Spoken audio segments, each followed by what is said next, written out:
Your parents or grandparents from the 1970s generation probably frustrate you sometimes with their stubbornness and emotional distance.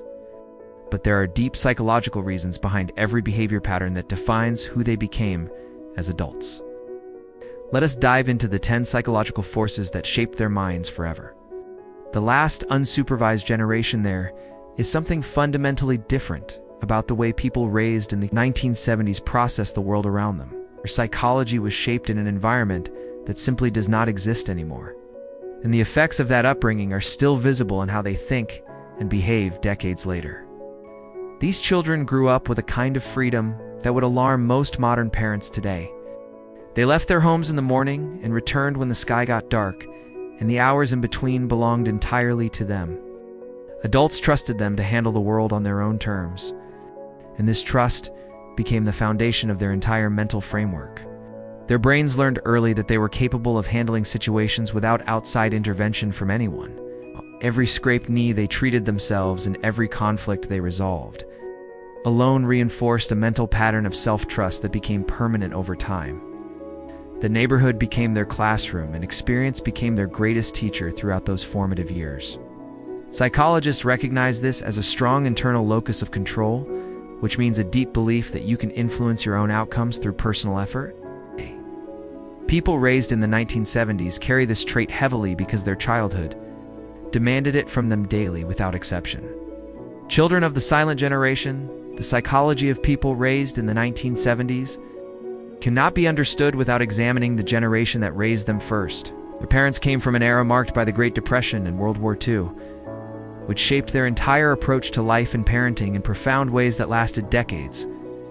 These mothers and fathers experienced genuine scarcity during their formative years growing up. They knew what it meant to go without meals and to watch their own parents struggle for basic survival every single day. This kind of hardship created adults who valued toughness above almost everything else in life. They learned to suppress their pain and push through difficulties because stopping to feel sorry for yourself could mean falling behind permanently. Children growing up in the 1970s watched this behavior constantly throughout their daily lives at home. They observed their fathers working long, exhausting hours without ever voicing complaints about the conditions. They witnessed their mothers handling enormous responsibilities while keeping their frustrations completely private from the outside world. This constant observation became a form of psychological programming that shaped how these children would eventually handle their own struggles. The 1970s generation absorbed a worldview where emotional restraint was simply the normal way adults operated in society. They developed thick skin because showing vulnerability seemed almost inappropriate based on everything they witnessed at home. Their parents rarely discussed feelings openly, so these children grew up believing that internal struggles should remain internal forever. This emotional inheritance created adults who can withstand tremendous pressure without cracking under the weight of it. But it also created adults who sometimes struggle to connect with their own emotional needs on a deeper level. Responsibility before they had a name for it. Children raised in the 1970s started contributing to their households at remarkably young ages compared to modern standards. They washed dishes, mowed lawns, and helped with younger siblings before they even reached double digits in age. This was simply expected of them as participating members of the family unit. Their parents viewed childhood differently than parents do in the current era of extended adolescence. A 7-year-old was considered fully capable of handling chores that required real effort and attention to detail. A 10-year-old could be trusted to look after younger children for hours, while adults handled other important matters. This early exposure to responsibility created a specific psychological pattern that became embedded in their personality structure permanently. They developed a sense of usefulness that was tied directly to their identity as human beings. Feeling productive was connected to feeling worthy in their minds, and this connection remained strong throughout their entire adult lives. The 1970s household also operated on a philosophy of making things last as long as humanly possible. When something stopped working, the first instinct was always to open it up and figure out what went wrong inside. Children often sat beside their fathers during these repair sessions and absorbed a mindset of patience and persistence. This hands-on approach to problem-solving shaped their cognitive patterns in lasting ways that still influence their behavior today. Their brains were trained to see obstacles as puzzles requiring effort rather than emergencies requiring immediate outside assistance from others. The neighborhood as teacher, the streets and backyards of the 1970s functioned as informal schools where children learned essential life skills through direct experience every single day. Groups of kids from different ages mixed together constantly. And this created a natural system where older children taught younger ones how things worked in the social world around them. These neighborhood interactions developed a sharp social intelligence in children at surprisingly young ages. They figured out through observation alone which people deserved their trust and which ones required more caution around them. Every encounter became a lesson in reading human behavior and responding appropriately to different personalities. Conflict resolution became a skill they practiced regularly during those long, unsupervised hours spent playing together outside. When arguments erupted over game rules or territorial disputes, children figured out solutions themselves through negotiation and sometimes compromise. This taught them that disagreements were normal parts of human interaction that could be worked through with patience. Adults existed on the periphery of this world as distant authority figures who only stepped in during genuine emergencies, requiring their intervention. Every parent on the block had informal permission to correct any child who stepped out of line on their street. Children understood that their behavior was being observed, even when their own parents were somewhere else entirely. This community-based approach to raising children created a psychological sense of belonging to something larger than their immediate family unit. They grew up feeling connected to their neighborhoods in ways that shaped their understanding of social bonds and mutual responsibility toward others throughout their entire lives. Danger as a daily companion, physical. Risk was woven into the fabric of 1970s childhood in ways that would trigger immediate intervention from adults today. Children climbed tall trees, knowing they could fall at any moment during their ascent. They rode bicycles at full speed on concrete streets, with nothing protecting their heads from impact. Playgrounds back then featured metal equipment that got burning hot under summer sun and hard surfaces below that offered zero cushioning for falls.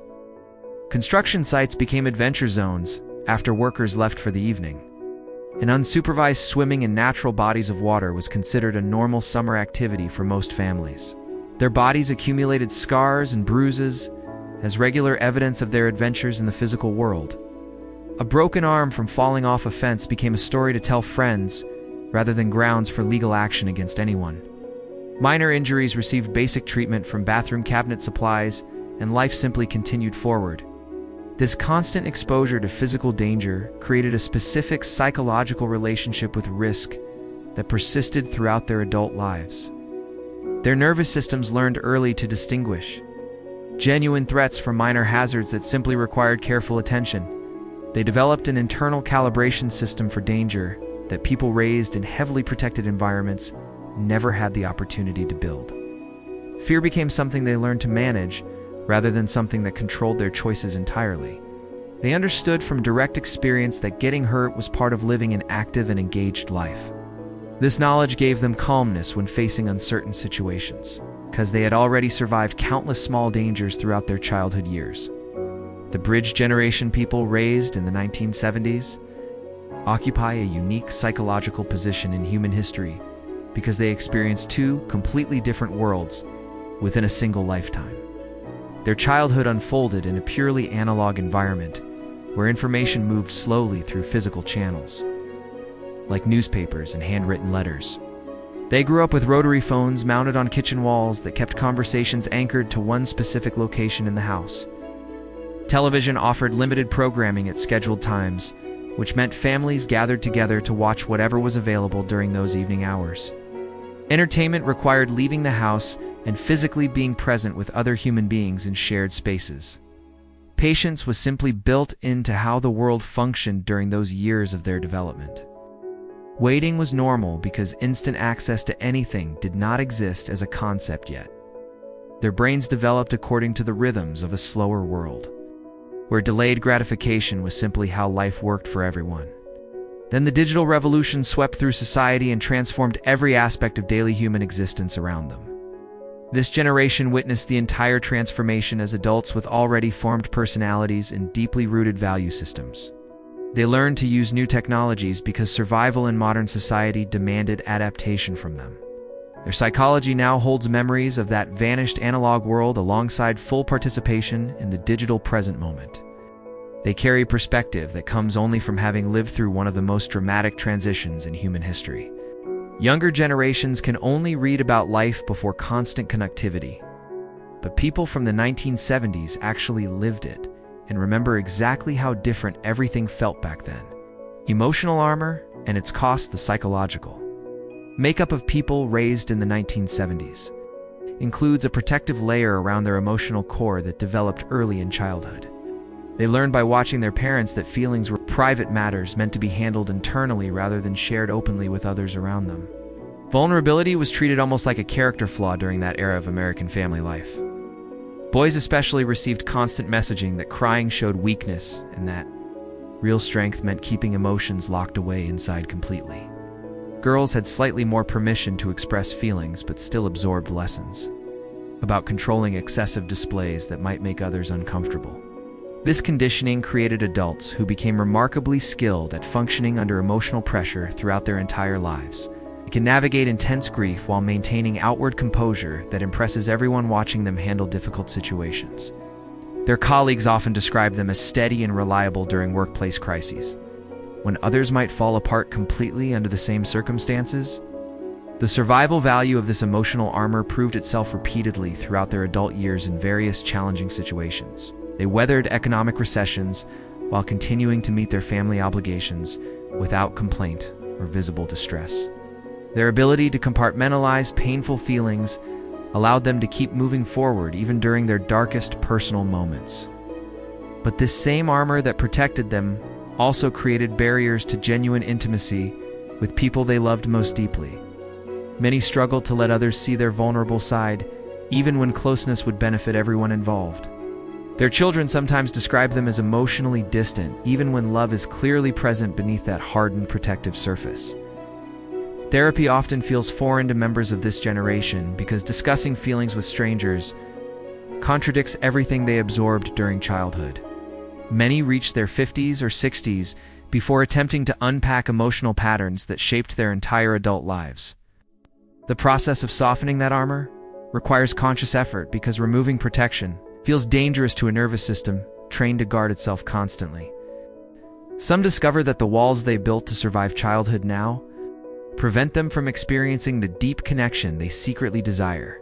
Grounded in reality, people raised in the 1970s developed a psychological orientation toward the present moment that distinguishes them from generations immersed in digital distraction from early childhood. Their attention spans formed in an environment where stimulation came from the physical world directly in front of them during those formative years.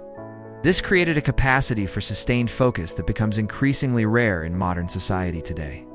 Conversations with people from this generation often feel qualitatively different because they actually listen when someone else speaks to them. Their eyes stay focused on the person talking, and their minds remain engaged with the actual words being said. This presence comes naturally to them because their brains developed before technology fractured human attention into scattered fragments constantly pulling in different directions. They also developed a healthy skepticism toward performance and image cultivation that saturates modern social interaction everywhere today. Growing up, they watched adults who simply lived their lives without documenting every moment for outside audiences. The concept of curating a personal brand would have seemed absurd during their formative years in those quiet neighborhoods of their childhood. This psychological grounding manifests as a certain authenticity that younger people often find refreshing in personal interactions with them. They tend to say what they actually mean because impressing invisible audiences never became part of their psychological programming during development. Their self-worth formed through real accomplishments witnessed by people who were physically present during those moments. The 1970s generation carries an internal stability that comes from knowing who they are without constant external validation confirming it. Their identity formed through direct experience in the tangible world around them during those crucial developmental years. This foundation proves remarkably sturdy when modern pressures threaten to destabilize people whose sense of self depends heavily on digital feedback loops. When they enter a room, they bring a quality of attention that feels almost unusual in contemporary settings filled with distracted minds.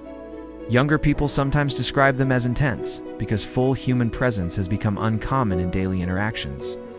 They make eye contact that lasts long enough to create genuine connection between two people sharing a moment together. Their relationship with reality remains direct because no algorithm ever mediated their understanding of the world around them. They formed opinions through lived experience accumulated over decades of paying attention to what actually happened. This gives their perspective weight that superficial information consumption simply cannot replicate, regardless of how much data someone absorbs through screens. Work ethic forged in observation. Children of the 1970s developed their understanding of work by watching adults around them show up consistently every single day. Regardless of how they felt inside, their fathers left for jobs before sunrise with lunch pails in hand and returned home after sunset with exhaustion written across their faces clearly. Their mothers often worked double shifts that went largely unrecognized by society at the time. The first shift happened at an actual workplace for a paycheck that helped keep the family financially stable.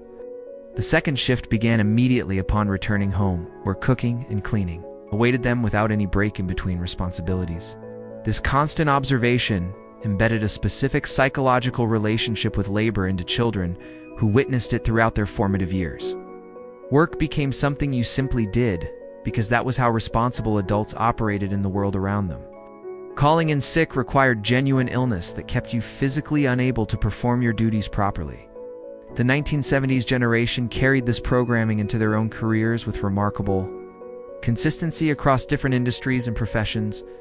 They became employees known for showing up before anyone else arrived at the workplace each morning.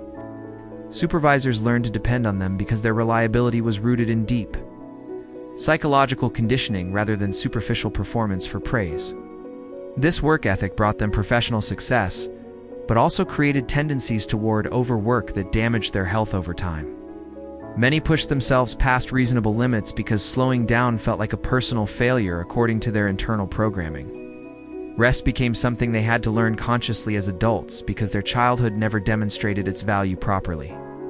Retirement presents a psychological crisis for many members of this generation because their identity became inseparable from productive labor decades ago. When the work stops, they often struggle to understand who they are without a job title defining their place in the world. Some develop health problems shortly after leaving careers because their bodies finally release decades of accumulated stress and exhaustion. Others discover hobbies and passions that work never allowed them time to explore during those busy decades of constant employment. The transition requires redefining self-worth according to new metrics that have nothing to do with paychecks or performance reviews. This generation slowly learns that their value as human beings never depended on productivity, despite everything their childhood taught them about measuring worth through labor. Legacy in contrast, the psychology of people raised in the 1970s becomes most visible when examined alongside those who grew up after the year 2000 in completely different circumstances. These two generations developed their minds in environments so fundamentally different that mutual understanding sometimes feels nearly impossible to achieve between them. Children born after 2000 held smartphones in their hands before they learned to form complete sentences with their mouths. Their brains adapted to constant stimulation from screens that delivered endless streams of content designed to capture attention permanently. Information arrived instantly at any hour of the day without requiring patience or effort to access it. This created minds that process information rapidly, but struggle to maintain focus on single tasks for extended periods of time. The younger generation possesses remarkable abilities to navigate digital environments that would confuse their 1970s counterparts completely.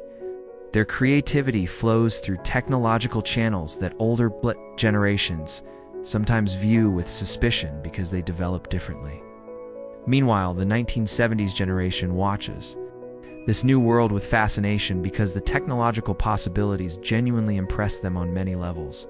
But they also carry concern for young people navigating an environment that never allows their brains to rest properly between stimulations. They see exhaustion in younger faces that reminds them of something important about human limitations. The real legacy of the 1970s generation lies in their memory of what childhood felt like before screens dominated every waking moment of existence. They carry knowledge of slower rhythms that actually serve developmental purposes for growing minds. They remember what boredom felt like before instant entertainment eliminated it from childhood experience entirely.